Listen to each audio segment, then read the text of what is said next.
Olá, eu sou o Macorati e nesta semana nós vamos iniciar a criação e configuração da aplicação Blazor Web Assembly. O cenário atual do nosso projeto é o seguinte: nós temos uma Web API chamada de API Mangás que contém os endpoints protegidos para categorias Mangás para registrar e fazer o login do usuário. E nós estamos usando aqui a autenticação JWT. A nossa API está atendendo numa URL que no meu ambiente é o localhost na porta 7020. Então essa API ela está pronta e configurada e ela já pode ser consumida. E então agora, nesta semana, nós vamos iniciar a criação e a configuração do projeto Blazor Web Assembler para poder consumir a nossa API. Para isso, eu vou criar um projeto Blazor Web Assembler separado do projeto da API e vou usar o template Blazor Web Assembler App no Visual Studio 2022. E eu vou dar o nome para esse projeto de Blazor Mangás. Ele vai estar atendendo localmente numa porta aqui no meu ambiente local em localhost. Então o atendimento dessas as duas aplicações vão estar em portas diferentes. Então eu vou abrir agora então o Visual Studio e nós vamos criar o projeto Blazor Web Assembler. Vou selecionar aqui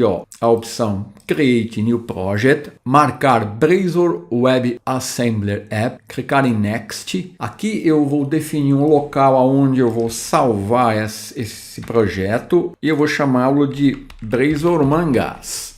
Vou clicar em Next. Aqui, olha, eu vou usar o Netset. Eu não vou definir um tipo de autenticação e eu vou configurar para HTTPS. Não vou usar a hospedagem ASP.NET Core, não vou usar o Top Level Statements e não vou usar a Progressive Web Application. Então vou criar um projeto Blazor Web Assembly simples. Vou clicar em Create. Então eu já tenho o projeto criado, olha. Então agora eu vou fazer um ajuste aqui no projeto, vou removendo os arquivos que eu não vou usar. Aqui ele cria alguns arquivos por padrão, né, que eu vou remover. Counter e fetch-data eu vou remover, só vou deixar o componente index. Aqui em shared, os survey plant eu vou remover também.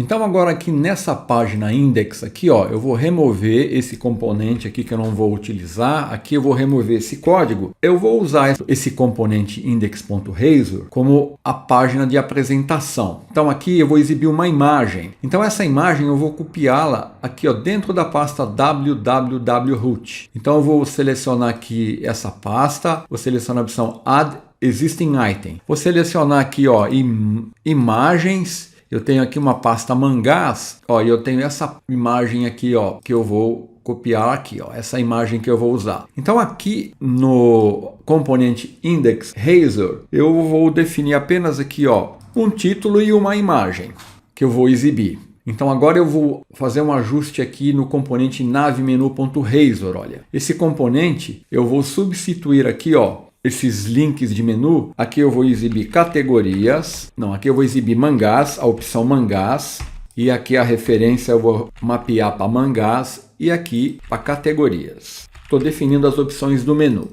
Então se eu executar o meu projeto agora, eu vou ter esse resultado aqui, Olha aqui, Aqui está a minha imagem que eu estou exibindo, Mangás. Em Home, que é o index.razor, aqui eu não tenho componentes criados ainda. Então, se eu clicar aqui, ele vai me dar uma mensagem de que ele não vai encontrar aqui nada para exibir, tá vendo? Então, vamos criar esses componentes vazios só para a gente eliminar essas mensagens de erro. Então, eu vou parar aqui, fechar aqui os arquivos que eu já ajustei. Então, aqui na pasta Pages, eu vou criar aqui dentro duas pastas. A primeira pasta eu vou chamar de Mangás. Aqui eu vou criar um componente Razor. Vou selecionar Add New Item. Vou selecionar a opção aqui, Razor Component. Eu vou chamar de Mangás. Mangás.razor é um componente aqui. Então aqui eu vou exibir apenas um texto, né? Então, eu tenho que definir a rota desse componente, né? Mangás.razor e o texto Mangás. Vou fazer a mesma coisa criando agora uma outra pasta dentro da pasta Pages que eu vou chamar de categorias. Aqui dentro eu vou criar um novo componente Razor, que eu vou chamar de categorias. .razor, né? É um componente. E aqui da mesma forma eu vou exibir um nome categorias e estou definindo aqui a rota para esse componente. Então agora se eu executar, eu vou ter o seguinte resultado. Está aqui a minha aplicação sendo renderizada, está aqui a página inicial, olha, o componente index.razor exibindo a imagem, ó, o componente mangás exibindo apenas o texto e o componente categorias. Isso é apenas para a gente ter aqui o nosso projeto ajustado inicialmente. Aqui, ó, eu vou fazer um pequeno ajuste aqui em nave menu, ó. Vou separar esse Blazor Mangás. Vou clicar aqui no Hot Reload, né? Vou carregar, ó, ele já ajustou aqui, já estou exibindo aqui, ó, Blazor Mangás, categorias e home. Então, pronto. Aqui nós já fizemos o ajuste inicial e a nossa aplicação já tem aqui um esqueleto em cima do qual nós vamos trabalhar e fazer todas as nossas implementações.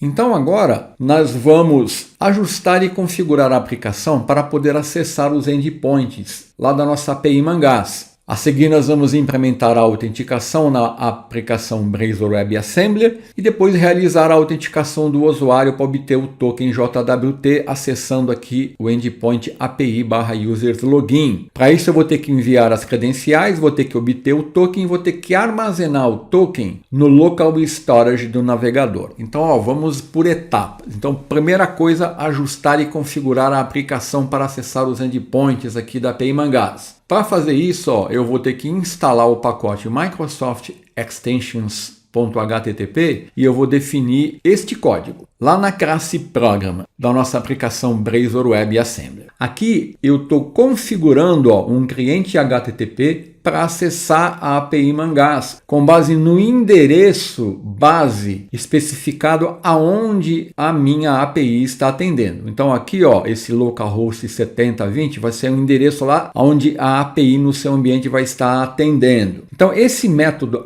addHttp client, ele é usado para adicionar um cliente HTTP ao container aqui DI. Esse parâmetro API Mangás é um nome que eu dei aqui para identificar o cliente HTTP. Então o meu cliente HTTP chama API Mangás porque eu vou acessar os endpoints disponibilizados aqui nesse endereço base que é a nossa API. Esse base address aqui, ó, vai definir a URL base para o cliente HTTP, que é o endereço onde a API está rodando no seu ambiente aí. Então aqui no meu ambiente está nesse endereço aqui. Então, com isso, todos os requests que eu fizer através desse cliente identificado por API Mangás vão ser direcionados para esse endereço base aqui, ó. E os caminhos relativos que eu utilizar nos requests, eles serão anexados a essa URL base para formar a URL completa do request que vai acessar os endpoints. Então eu vou ter os endpoints https://localhost 2.7020/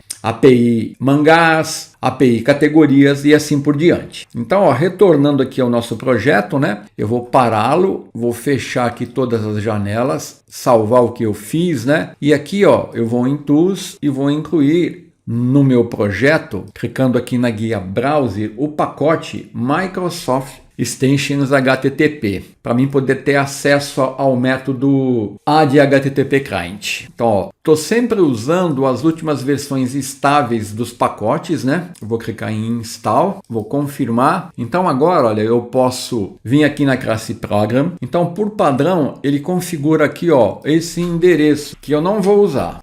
Vou removê-lo aqui, né? O endereço que eu vou usar vai ser esse endereço aqui, ó. Então, ó, agora eu configurei um cliente HTTP para acessar a minha API, que tem esse nome neste endereço. Continuando, a seguir nós vamos tratar com o item mais importante aqui da nossa aplicação, que é a autenticação da aplicação Blazor WebAssembly. Nós podemos usar praticamente duas abordagens mais utilizadas. A primeira abordagem é uma abordagem onde eu vou usar um provedor de identidade OpenID Connect, que é chamado de OIDC. Então é um Identity Provider OIDC. O mais usado para o Blazor WebAssembly é o Identity Server. Então, esse OIDC, ele é um protocolo de autenticação e autorização baseado em tokens, que é construído em cima do protocolo AUT2. E existem vários provedores de identidade, como por exemplo o Google Sign-in, o Okta, o Auth0,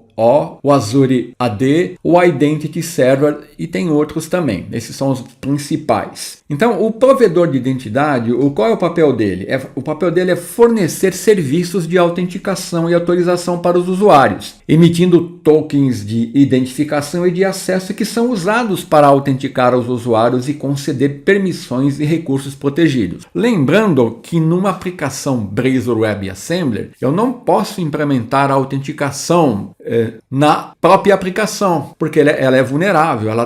O Blazor WebAssembly eu tenho tudo rodando no cliente, então o código fica suscetível. Então geralmente isso é feito no servidor e nós usamos um recurso do Blazor para gerenciar o estado de autenticação do usuário. E os provedores de identidade fazem justamente isso. Então, no Visual Studio 2022, eu posso usar essa abordagem. Então, eu posso criar um projeto Blazor WebAssembler com a opção Individual Accounts como tipo de autenticação, e aí eu vou usar o Identity Server como provedor de identidade. Então, nessa abordagem, usando o Visual Studio 2022 e criando o projeto com essa opção, eu vou ter aqui o Identity Server como provedor de identidade. Quando eu uso um provedor de identidade, o que acontece? A classe Authentication State Provider ela é configurada de forma automática para você. Você não precisa nem lembrar que isso existe. Então, qual é o papel desse Authentication State Provider? Ele é responsável por rastrear o estado de autenticação do usuário, fornecendo informações se ele está autenticado ou não, e fornecendo também detalhes sobre o usuário, detalhes de identificação. Então, essa abordagem seria uma abordagem a ser utilizada, só que eu não vou usar essa abordagem. Por quê? Porque o Identity Server, no ambiente de produção, ele requer uma licença paga. Além disso, existe mais detalhes na sua implementação. Então, eu vou usar uma outra abordagem. Então, a abordagem que eu vou usar vai ser a seguinte. Eu vou personalizar o Authentication State Provider. Vou fazer uma implementação personalizada desse recurso. Então, a ASP.NET Core, ela me fornece uma abstração, que é a classe Authentication State Provider, para que eu possa lidar com a autenticação e autorização. E eu uso essa classe para acessar o estado de autenticação na aplicação Blazor. Aí eu posso determinar se um usuário está autenticado e tomar ações com base nessa informação, como exibir ou ocultar conteúdo, redirecionar para a página de login, etc. Então, como eu não vou usar um Identity Provider, eu vou ter que fazer uma implementação dessa classe. E eu vou fazer essa implementação seguindo basicamente o seguinte roteiro. Nós vamos criar uma classe que vai herdar dessa classe fornecida pela ASP.NET Core e eu vou substituir um método getAuthenticationStateAsync. Então esse método ele vai retornar um objeto AuthenticationState que vai conter uma class principal que vai representar o usuário. Aí com isso eu vou saber se o usuário vai estar autenticado ou não. A seguir eu vou registrar essa implementação no arquivo program usando aqui o método addAuthorizationCore, e aí eu vou poder injetar esse serviço em qualquer componente onde eu vou precisar acessar o estado de autenticação do usuário. Com isso, eu posso chamar o método getAuthenticationState no serviço implementado e obter um objeto AuthenticationState. Aí eu vou inspecionar as suas propriedades, como por exemplo, verificar se ele está autenticado, verificar qual é o usuário. Então essa é a implementação que eu vou fazer. Naturalmente, depois de fazer isso, eu vou ter que também implementar um serviço para fazer a autenticação. Aí eu vou ter que definir um model, vou ter que definir o login e o logout. Então, antes de fazer essa implementação, eu vou mostrar o fluxo de funcionamento do Authentication State Provider. Então, quando o usuário ele vai carregar ou atualizar a nossa aplicação, o Authentication State Provider ele vai procurar credenciais armazenadas no armazenamento de dados do navegador, ou que vai ser o Browser Data Storage que nós vamos usar. Ele vai procurar. Se ele encontrar, ele vai recuperar e obter essas credenciais. Aí, ó, o método Get Authentication State Async do Authentication State Provider que nós vamos implementar, ele vai verificar se as credenciais encontradas são válidas. No nosso caso aqui, ó, as credenciais vai ser o token JWT. Aí ele vai verificar se o token é válido. Se ele for válido, ele vai criar as credências e o usuário vai estar autenticado. Aí eu vou poder identificar o usuário. Se ele verificar que as credenciais não são válidas, ou seja, o token não existe ou expirou, então credenciais são inválidas, né? O usuário não está autenticado. Então esse é o fluxo. Então isso ocorre sempre na implementação do Authentication State Provider. Ele sempre vai verificar se tem o token, vai chamar esse método e vai verificar se está autenticado ou não. Agora eu vou mostrar o fluxo da autenticação. Porque eu preciso autenticar o usuário, né, para obter e gerar o token. Se o usuário não tiver autenticado, isso é feito no login. Então quando o usuário vai fornecer suas credenciais, ó, o Authentication State Provider entra em cena. Ele vai processar os dados. Então, primeiro, ele vai verificar se as credenciais são válidas. As credenciais que o usuário forneceu. Se elas forem válidas, então ele vai gerar o token, vai armazenar o token lá no Browser Data Storage, no navegador. Vai criar lá uma credence principal para identificar o usuário e vai chamar a notificação, o evento Notify Authentication State Change. O que faz esse Notify Authentication State Change? Ele vai notificar todos os componentes da aplicação Blazor para atualizar as interfaces do usuário, informando, ó, ele está autenticado, o usuário está autenticado. Caso contrário, se as credenciais não forem válidas, o usuário não vai estar autenticado. Então ele vai chamar também esse método e vai falar, ó, o cara não está autenticado. Então todos os componentes da minha aplicação vão saber se o usuário vai estar autenticado ou não. A aplicação Blazor WebAssembly. Então, ó, esse componente ele tem um papel fundamental aqui na nossa implementação. É ele que vai gerenciar a autenticação do usuário. Então agora eu vou fazer a implementação personalizada da classe Authentication State Provider. Então vou abrir aqui o nosso projeto e vou salvar aqui, ó. Então, para fazer isso, olha, e organizar o nosso código aqui, ó, eu vou criar aqui no projeto uma pasta que eu vou chamar de Services, onde eu vou definir todos os serviços que nós vamos usar aqui na nossa aplicação. Dentro da pasta Services, eu vou criar uma outra pasta, que eu vou chamar de Autentica, onde eu vou definir os serviços para autenticação. Então aqui eu vou fazer inicialmente a implementação da classe Authentication State Provider, a implementação personalizada. Então eu vou mostrar o código que eu vou utilizar a seguir. Então eu vou criar aqui, ó, uma classe que eu vou chamar de API Authentication State Provider. Ela está herdando da classe Authentication State Provider e ela está aqui, ó, substituindo, ó, override o método Get Authentication State Async. Aqui é importante perceber que eu estou injetando aqui, ó, a interface eLocal Storage Service, porque eu vou precisar armazenar o token no navegador. Então eu vou usar o serviço dessa interface aqui. Então eu estou injetando isso aqui no construtor desta classe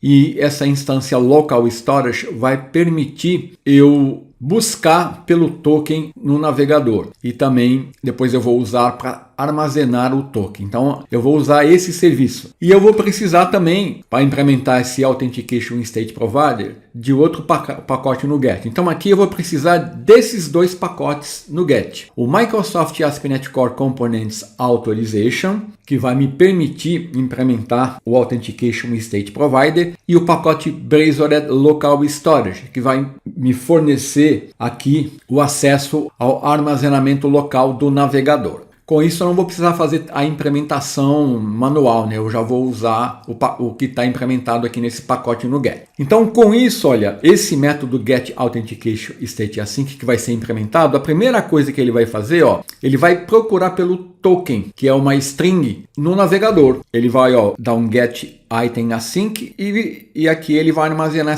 nessa variável saved token. E vai também fazer a mesma coisa para a data de expiração do token. Então a primeira coisa que ele vai fazer esse método é procurar pelo token, vai salvar nessa variável e pela data de expiração. Aí ele vai verificar se eu não tiver um token válido, ó, se ele for null ou um espaço em branco, eu vou marcar o usuário como não estando logado, logout. E aí eu vou criar, ó, uma credence principal com o usuário anônimo, sem informação. Então eu faço isso se eu não tiver o token ou se o token expirou. Esses métodos aqui, ó, mark use as logged, eu vou mostrar a seguir. Então eu faço essa verificação. Se eu não tiver o token ou o token expirou, eu dou um logout e crio um usuário anônimo indicando que o usuário não está autenticado. Caso contrário, eu vou retornar um novo estado de autenticação com uma nova credence principal. E essa credence, ó, eu vou usar esse método aqui, ó, parse credence from JWT, que vai extrair do token toda a informação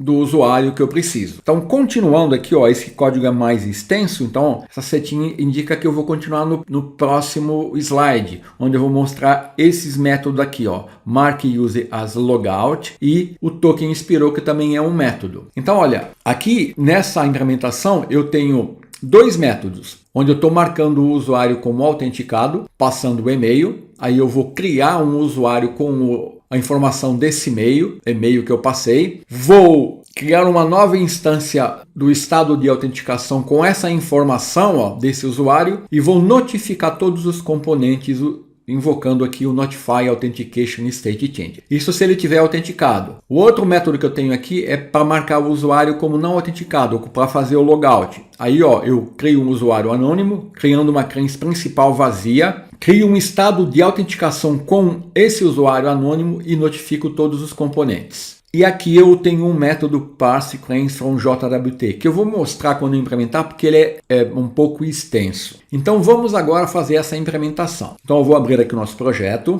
Nessa pasta autentica, eu vou então criar, né, a classe. Só que antes de fazer isso, eu tenho que incluir os pacotes, né? Então eu vou em Tools, Manage NuGet Package for Solution. Então o primeiro pacote que eu vou instalar aqui vai ser o Microsoft ASP.NET Core Components Authorization. Eu vou marcar todos os projetos, né? E vou instalar. Vou precisar também instalar o pacote Brazored Local Storage, que faz a implementação que permite eu recuperar informações do local storage do navegador e salvar informações no local storage. Vou clicar em install, vou dar OK aqui, ó, e pronto. Então já tenho os pacotes instalados. Retornando aqui para o meu projeto, agora eu vou criar na pasta Service, dentro da pasta Autentica, a classe que eu vou chamar API Authentication State Provider. Essa classe ela vai herdar dessa classe e vai sobrescrever, olha, o método getAuthenticationState assim. Essa classe aqui é uma classe abstrata, né? Então aqui eu vou fazer a minha implementação. Então a primeira coisa que eu vou fazer, eu vou injetar o serviço do local storage aqui, ó. Tá vendo? Ele já inclui para mim o namespace aqui, ó. E agora eu vou injetar isso num construtor. Pronto. Então, neste método, a primeira coisa que eu vou fazer é recuperar as informações do token. Ele vai tentar localizar. Aí esse método aqui, ó, ele é assíncrono, né? Então, ó, eu uso o serviço do local storage e tento recuperar o token e a data de expiração do token. Isso vai ter que estar armazenado no navegador. Se não tiver, é que o usuário não está autenticado. Aí agora aqui eu vou definir o código onde eu vou verificar se eu tenho o token ou se o token expirou. Se eu não tiver o token ou o token expirou, o usuário eu vou marcar ele como não autenticado e vou criar aqui um usuário anônimo. Note que ele está reclamando aqui que eu não implementei esses métodos ainda, né? O token expirou é um método e o mark use as logout. Caso contrário, caso exista, né, um token ou token não expirou, aí eu vou retornar, né? Vou retornar a informação obtida aqui, ó, do meu token. Eu vou usar esse método que vai extrair as informações do token, lembrando que o token ele está codificado, né? E eu vou retornar aqui um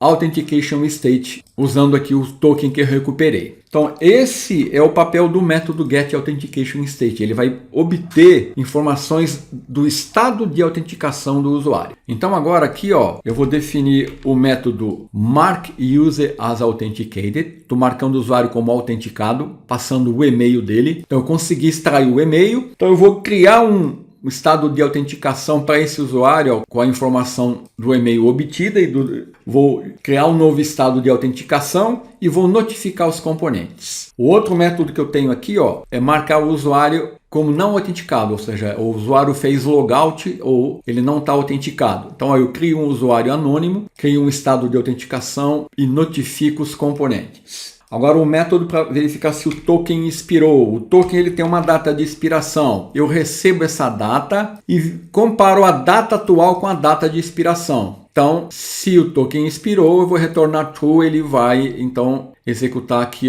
esse código aqui. E por último, eu vou implementar esse método parse claims from JWT. Ele vai extrair informações do token, né? O token tem diversas informações. Então, esse método aqui, você vai obtê-lo de diversas implementações. Até no site da Microsoft tem esse método. Ele é até antigo, vamos dizer assim. Eu já esperava que eles tivessem feito aqui um ajuste para não ter que usar esse código, mas vamos usá-lo, né? Tá aqui, Então, esse método aqui, ele é responsável por extrair as claims do token, que é as informações do usuário. Ele vai receber o token, como entrada, e ele vai fazer o seguinte, ele vai dividir o token em 3 partes, no cabeçalho, no payload e na assinatura. Aí ele vai selecionar o payload, Aí ele vai converter o payload de base 64 para bytes, e ele vai deserializar o payload como um dicionário de pares chave-valor, porque a informação do token ela está cifrada, né? Aí ele vai verificar se existe uma claim whole no dicionário. Se existir, ele vai tratar a claim como uma string única ou uma matriz de strings. Em seguida, ele vai adicionar as claims de função correspondente à lista de claims. Aí ele vai remover a claim do tipo whole do dicionário e aí ele vai adicionar as demais claims do dicionário à lista de claims e vai retornar. Com isso eu vou ter informações do usuário, que são as claims, as declarações sobre o usuário. Então esse código ele atua dessa maneira, percebeu? É ele o coração da nossa autenticação aqui e da nossa implementação personalizada aqui dessa classe Authentication State Provider. Então para concluir aqui, eu não posso esquecer que eu tenho que vir aqui na classe Program e eu tenho que registrar o serviço do Blazor Local Storage. Tenho que incluir aqui o Add Authorization Core, que vai registrar os serviços necessários para suportar a autorização na aplicação. Se eu não fizer isso, eu não consigo fazer a autorização. E registrar aqui, API Authentication State Provider, que é a nossa implementação, do Authentication State Provider. Então, com isso, a minha aplicação vai conseguir fornecer o estado de autenticação para a aplicação através dessa configuração. Então, na próxima semana, eu posso iniciar a criação dos serviços, porque o coração aqui da autenticação já foi implementado aqui, usando a classe Authentication State Provider. Então, até a próxima semana, se Deus quiser.